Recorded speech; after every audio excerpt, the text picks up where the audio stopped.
বৃষ্টির রাতের পিশাচ। কৃষ্ণনগর গ্রামের পাশ দিয়ে বয়ে গেছে এক পুরনো বাঁশবন।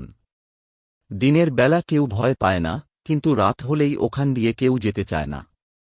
কারণ বৃষ্টি হলে সেখানে দেখা যায় এক ছায়ামূর্তি, এক পিশাচ, যে শিকার খোঁজে।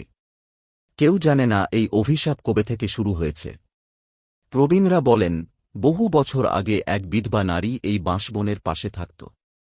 গ্রামের মানুষ তাকে ডাইনি বলে সন্দেহ করত। এক বর্ষার রাতে তাকে মেরে বাঁশবনে ফেলে দেওয়া হয়। সেই রাত থেকেই যখনই বৃষ্টি নামে, বাঁশবন থেকে শোনা যায় চাপা ফিসফিসানি, আর মাঝে মাঝে দেখা যায় এক বিকৃত ছায়ামূর্তি।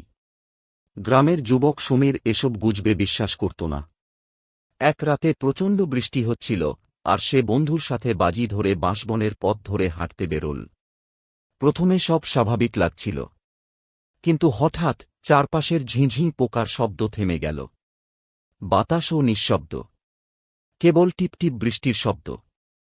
তারপরেই সেই ফিসফিসানি, এখনো ফিরতে পারিস, ফিরে যা।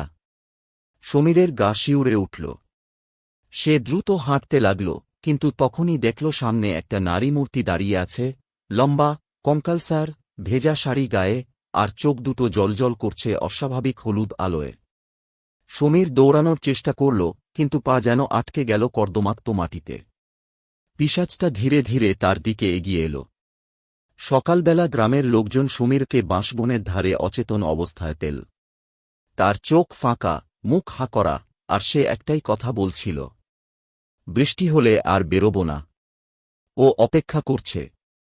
সেদিনের পর থেকে গ্রামে যখনই বৃষ্টি নামে, কেউ বাঁশবনের দিকে তাকাতেও সাহস পায় না।